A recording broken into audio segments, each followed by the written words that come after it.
É estarrecedora a falta de leitura do atual contexto internacional. Muitos observadores brasileiros, aqueles que deveriam estar olhando o nosso posicionamento externo, sobretudo no Itamaraty, Ministério das Relações Exteriores, têm uma leitura ainda do século passado, ainda do século XX. Vou excluir aqui desse comentário o próprio ministro, que está com um posicionamento muito correto com relação ao desafio que o Brasil tem a enfrentar no século XXI. É muito diferente do desafio do século XX e é muito semelhante ao desafio do século XIX. Eu vou ter que explicar esse posicionamento. No século XIX, uma grande expansão dos impérios europeus, incluso o Império Brasileiro, né? Uma consolidação territorial, uma consolidação de regime.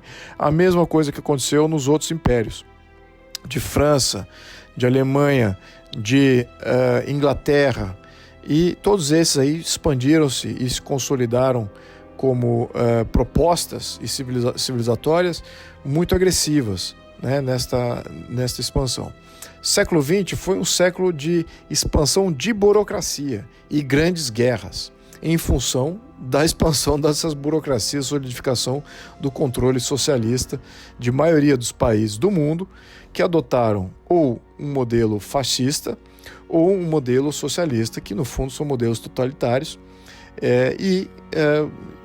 isso levou às guerras, em função dos populistas que estavam acima dessas grandes burocracias e que levaram essas máquinas públicas a se tornarem efetivas máquinas de guerra, como nós nunca vimos antes na nossa história. Enfim, no século XXI, o que nós estamos vendo? Ao final do século XX, houve um período de grande liberalização econômica, de desregulamentação. Lembrando que todo o século XX foi marcado aí pela estatização dos meios de produção em todos os países, até mesmo nos países que hoje ainda se considera como liberal. A verdade é que no século XXI, nenhum país é efetivamente liberal como era no século XIX, final do século XVIII, século XIX. Todos os países têm controles que, se acionados, vão mostrar a populações que, de fato, nós não temos mais liberalismo econômico, né? E também vemos com questões de pandemia como nós não temos mais liberalismo político, de direito de ir e vir, direito de livre expressão, direito de livre associação. Todos esses direitos já não existem mais, efetivamente, já estão sufocados. Vivemos num mundo estatizado, essa que é a grande verdade. Muito bem, então esse é o século XXI que nos confronta.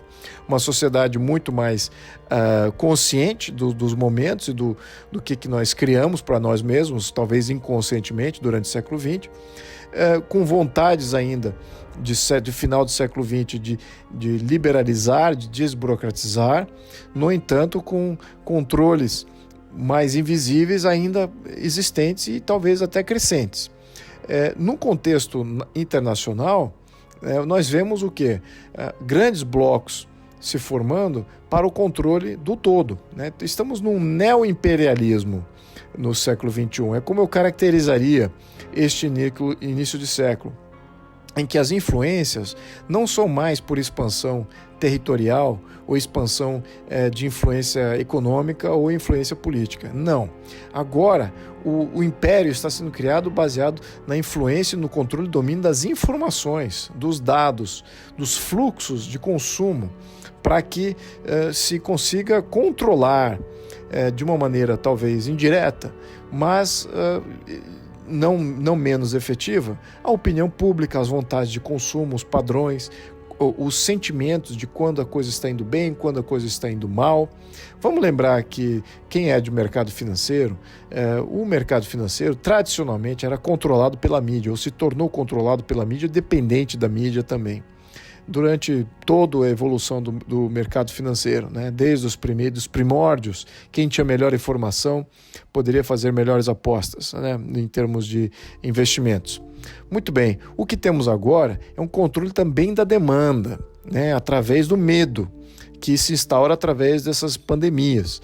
Então, do ponto de vista de mercado financeiro e do controle de opinião pública, através desses impérios de controle de dados, nós temos aí um efetivo controle da evolução da sociedade, não só do lado da demanda, como do lado da oferta agora, que é uma novidade, né? Isso talvez não existia antes, mas agora se vê que é muito passível de ser aplicado. Isso que nós temos agora no século XXI. Então, neste contexto de controle imperial das nossas vontades, das nossas realidades, das nossas consciências, temos que combater isso. Com o que nós vamos combater isso? Como que nós vamos nos colocar internacionalmente? Vamos nos abrir a essas influências que estão tão patentes aí, sendo colocadas nos nossos portos, nas nossas portas? Vamos nos abrir a isso inconscientemente para que um outro controle, sabendo que isso é notável, é bem aplicável? Ou vamos nos defender, ou vamos retroagir àquelas expansões que podem ter vindo, embutidos aí com avanços tecnológicos, vem uma série de malefícios. Então, como nós vamos reagir? Obviamente que eu sou do posicionamento que nós temos que reagir de uma maneira que proteja a cidadania do brasileiro, que proteja a integridade territorial do Brasil. Em função disso, o posicionamento do ministro das Relações Exteriores está correto em todos os seus sentidos, no sentido social, no sentido político, no sentido econômico, de sair do viés que existia do século passado, do século de integração nacional, para uma realidade de neoimperialismo, em que os países estão se reentrincheirando em suas capacidades, reentrincheirando para proteger os seus cidadãos, e também um controle muito maior de influência, de também até meios de produção, de influência de dados, de controle de dados, mas também de influência de meios de produção.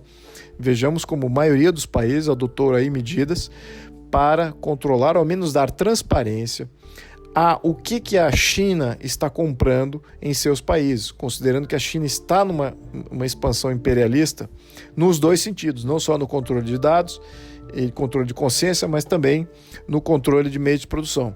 Então, essa que é a nova realidade do século XXI. Temos que ter um Ministério das Relações Exteriores, um Itamaraty consciente dessa nova realidade. Não é a realidade da formação da ONU, que a maioria deles vem com esse viés mais de globalismo, né? Temos que sair desse enviesamento, debater isso com mais profundidade, porque senão caímos aí nas taxações, em algumas caracterizações injustas de bons diplomatas que estão querendo e já estão vendo essas grandes mudanças acontecendo. Então, abro aqui a todos aqueles que queiram debater esse tema, fica até uma sugestão para o ministro e para o Itamaraty de fomentar um grande debate sobre como é o mundo, como o mundo se encontra no século XXI. E eu tenho certeza que não é como é no século XX, mas vamos debater isso. Obrigado, amigos.